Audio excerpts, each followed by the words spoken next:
tout le monde, bienvenue dans une nouvelle vidéo. Alors aujourd'hui on se retrouve pour une vidéo couture et ça faisait super longtemps que j'en avais pas fait sur ma chaîne. Alors je sais que pour la vidéo d'aujourd'hui je suis super en retard. À la base je voulais vous faire une vidéo conseil de cadeaux à offrir pour Noël et du coup de cadeaux DIY faits en couture. Mais vu que le jour où sort cette vidéo on est soit le 19 décembre soit plus tard, je pense que ça va être parfois un peu just pour vous, pour faire certains DIY, mais je vous en ai quand même réservé certains qui sont très simples à faire. Donc si vous avez un peu de temps devant vous, je pense que ça peut être de très bonnes idées de cadeaux pour Noël. Avant que la vidéo commence, petit message pour ma famille, surtout ma maman et ma grand-mère. Si vous tombez sur cette vidéo, merci de ne pas la regarder, on est bientôt à Noël, donc ça serait dommage que vous fassiez spoil vos cadeaux de Noël. Alors dans ce que je vais vous présenter, il y a plusieurs niveaux de difficulté, il y a 3 niveaux de difficulté puisqu'il y a 3 différentes créations.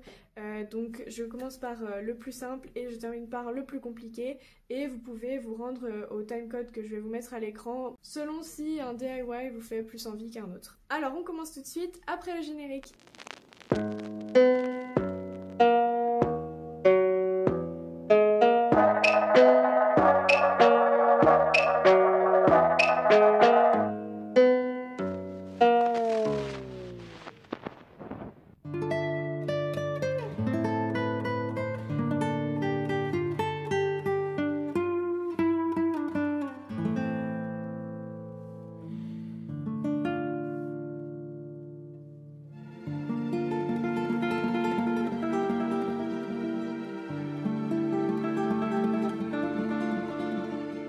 Alors pour la première création, voici donc des lingettes démaquillantes réutilisables. Donc là c'est des anciennes que j'utilise personnellement. Et pour ceux qui seraient intéressés pour les réaliser, j'avais fait un tutoriel détaillé en anglais sur ma chaîne. C'est la toute première vidéo de ma chaîne. Donc si vous êtes intéressés pour savoir comment réaliser ces lingettes démaquillantes, c'est très très simple.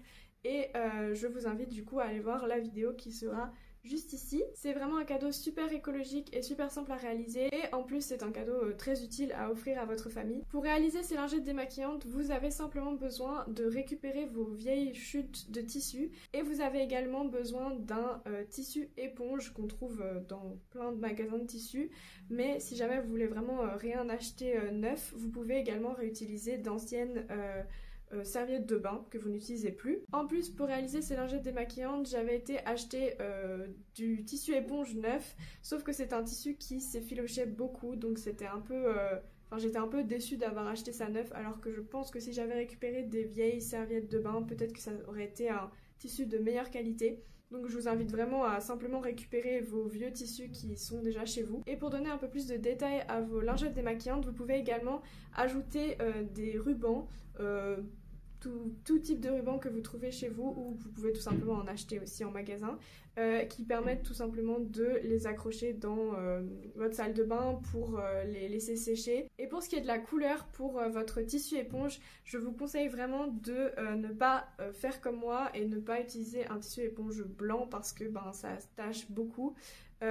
Et aussi de ne pas utiliser un tissu éponge qui est en fait plutôt des tissus spéciaux pour bébé, pour nouveau-né. Donc c'est des tissus qui sont très très doux, et en fait c'est tellement doux que ça n'enlève pas le maquillage et ça va plus faire baver votre eyeliner qu'autre chose. Donc je vous conseille vraiment d'utiliser du tissu éponge un peu plus rêche si on veut. Et pour ce qui est de la couleur, plutôt du gris, pas du noir, parce que vous allez vraiment pour le coup pas du tout voir si votre lingette est propre ou sale. Ensuite, pour ce qui est de la forme, vous pouvez faire aussi bien des lingettes rondes, des lingettes en forme d'étoile, de cœur, tout ce que vous voulez. Moi je préfère que les lingettes soient plutôt grandes, donc j'utilise un patron, en tout cas un carré de 10 par 10 cm, et je trouve que ça convient très très bien. Et en termes de temps, je pense que ça dépend bien sûr du nombre de lingettes démaquillantes que vous voulez faire, mais je pense qu'en 1 heure, vous avez moyen de faire 10 lingettes démaquillantes. Donc ça va très très vite, c'est très très simple à faire. Et moi ce que je fais, c'est que je prédécoupe peut-être 50 carrés de tissu éponge, 50 carrés de chute de tissu. J'ai déjà mes rubans prêts, et en fait quand une personne de ma famille me passe commande ou que j'ai besoin d'en refaire, et je ressors mes stocks et j'ai juste à coudre et ça va très très vite. Bon là ce qui est un peu dommage c'est que j'ai laissé tous mes stocks en France, donc je n'ai pas pu en faire pour ce Noël-ci. Mais je trouve que c'est une très bonne technique et c'est une idée de cadeau très simple et qui fait vraiment plaisir.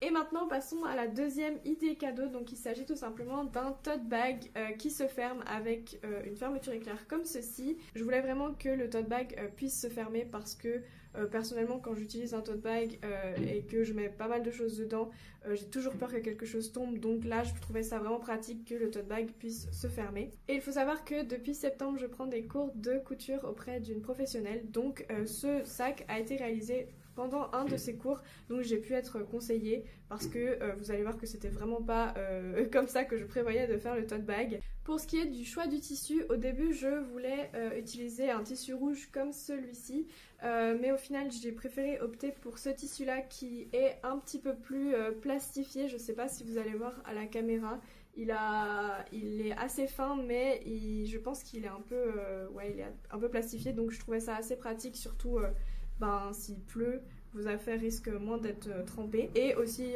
j'avais simplement cette couleur là de fermeture éclair et je trouvais que ça allait mieux avec ce tissu là. Alors ici c'est vraiment du détail, mais par exemple un conseil que ma prof de couture m'a donné, c'est pour coudre cette fermeture éclair, c'est de tout simplement coudre des petites bandes de chaque côté. Moi à la base je comptais juste faire mon tote bag de forme classique comme ceci, juste un rectangle, et ensuite coudre la fermeture éclair de chaque côté, mais ça aurait fait un rendu un peu moins joli, un peu moins précis. Et du coup en fait en faisant cette bande là c'est vraiment du détail, mais ce qui est bien de faire c'est que le fond de votre sac, juste ici, est la même largeur que le haut.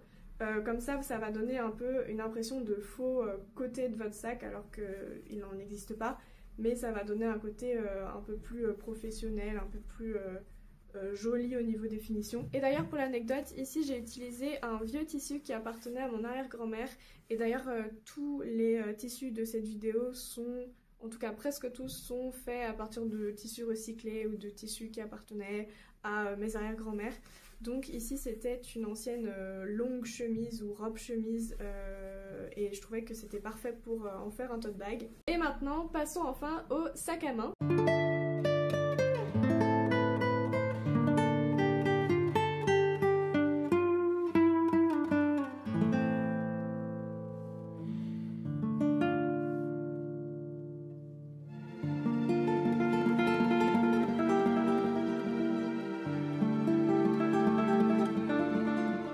Donc pour ce Noël-ci, j'avais très envie d'essayer de créer moi-même mes cadeaux de Noël, d'en acheter quelques-uns et d'en réaliser quelques-uns. Donc là, je vais essayer de faire un sac à main pour ma maman. C'est un sac qui m'a pris tellement de temps à faire. Je pense qu'en tout, j'ai passé plus de 10 heures dessus. Donc c'est très très long, mais je trouve que c'est vraiment un beau projet et que c'est vraiment un beau cadeau à offrir. Donc pour faire ce sac, j'ai suivi un tutoriel de la chaîne YouTube Sewing Times que je vais vous mettre par ici, qui fait beaucoup de tutoriels couture, tout ce qui est sac, pochette, trousse. Je crois pas qu'elle fasse de vêtements, mais vraiment pour tout ce qui est accessoires comme ça, c'est vraiment super bien expliqué, super pratique. Par contre pour ce tuto là en question, il y avait juste quelques petites erreurs dans le tutoriel et aussi parfois quelques étapes qui étaient passées un peu rapidement, mais globalement c'est vraiment super bien d'avoir ce genre de tutoriel à disposition avec en plus toutes les mesures qui sont expliquées en description, donc je vous invite vraiment à aller voir ce qu'elle fait. D'ailleurs j'avais déjà réalisé un sac à main à partir d'un autre de ces tutoriels et j'avais posté ça sur mon compte Instagram, donc si vous voulez aller voir, c'est la toute première publication de mon compte Instagram, donc il va falloir scroller vraiment jusqu'en bas. Donc c'est une autre idée de sac avec une autre type de forme et d'autres couleurs, et ça peut être aussi très joli comme cadeau à offrir. Bon, bien sûr, ce genre de cadeau, si vous êtes un peu just niveau timing juste avant Noël, ça va être un peu compliqué. Par contre, si vous avez un peu de temps devant vous et que vous voulez vraiment faire un joli cadeau pour Noël, c'est vraiment à la portée de tous, puisque j'ai réussi à le faire sans trop de difficultés. Alors j'ai déjà prédécoupé toutes les pièces, ça c'est tout ce qui est patron que j'ai reporté, et comme ça va me permettre de les garder, et si jamais je veux refaire le même sac, j'aurai pas besoin de tout redécouper, j'aurai déjà tout avec moi. Donc voilà, ça c'est tous les patrons des pièces que j'ai déjà découpées ici dans les bons tissus. Donc là aussi j'ai utilisé deux vieux tissus qui appartenaient à mon arrière-grand-mère, ce tissu gris et ce tissu rouge ici. Et je trouvais que c'était une jolie idée de réutiliser des vieux tissus qui peuvent du coup rappeler aussi des souvenirs lorsque on le porte. Et pour la première fois je vais utiliser de l'entoilage pour rigidifier mon sac. D'habitude je n'en utilise pas, donc ça fait que le sac tombe quand il n'y a rien dedans, et du coup ça le rend un peu moins joli parce qu'il se tient pas, la forme se tient pas. Donc le fait d'utiliser de l'entoilage comme ça, c'est que vous allez passer au fer à repasser sur les deux côtés du sac avant de le coudre, et du coup ça va être collé à l'intérieur de la doublure. Comme ça, ça va permettre que le sac tienne bien droit et que ce soit plus joli. Donc je vais essayer de faire ça. Quand je suis arrivée en Suisse, j'ai pas pris avec moi beaucoup de tissus, donc je fais avec ce que j'ai, et je trouve ça bien comme ça me permet d'utiliser du tissu que j'ai déjà et d'éviter d'en racheter, parce que souvent j'ai tendance à en acheter parce que j'adore acheter du tissu, et du coup ça fait que j'en ai plein et que je les utilise pas. Donc voilà, ça c'est juste une doublure que je réutilise parce que je voulais faire un kimono avec, et au final je l'ai jamais fait, donc je me suis dit que j'allais me servir de cette doublure là. Donc peut-être que vous avez pas remarqué, mais en fait je me suis trompée dans le choix du tissu ici. C'était pas censé être blanc, c'était censé être de la même couleur rouge juste ici, mais je trouve qu'au final le rendu est mieux, parce que j'avais un peu peur que utiliser ce motif là un peu partout sur le sac devienne, je sais pas, rendre un peu le sac trop chargé niveau couleur et niveau motif, et je trouve que le fait d'avoir ajouté cette couleur blanche, ça adoucit un peu les couleurs. Et pour ce qui est de l'assemblement des pièces, j'avais vraiment peur que ma machine n'arrive pas à coudre toutes les pièces ensemble, parce qu'il y avait beaucoup d'épaisseur entre du coup le tissu gris ici, le tissu d'entoilage, la doublure et parfois aussi les anses ou encore les poches. Alors par manque de temps, je n'ai pas pu réaliser plus de créations que ces trois là que je vous montre. J'ai d'autres projets en tête que j'avais prévu de réaliser pour mes proches et que du coup je vais faire en retour des fêtes. Et sur Instagram, je vous avais demandé de me donner plein d'idées cadeaux de Noël à faire en couture, et vous avez été très nombreux à me donner plein d'idées, toutes plus originales que les autres. Donc je vais vous les remettre à l'écran pour ceux qui voudraient s'en inspirer. Voilà, j'espère vraiment que cette vidéo vous aura plu. Si c'est le cas, n'hésitez pas à liker la vidéo, à vous abonner à ma chaîne et à activer la cloche pour être prévenu dès qu'une nouvelle vidéo sort. En attendant, je vous souhaite de belles fêtes de fin d'année et je vous dis à la semaine prochaine pour une nouvelle vidéo. Bye. Voilà. Il est quelle heure ?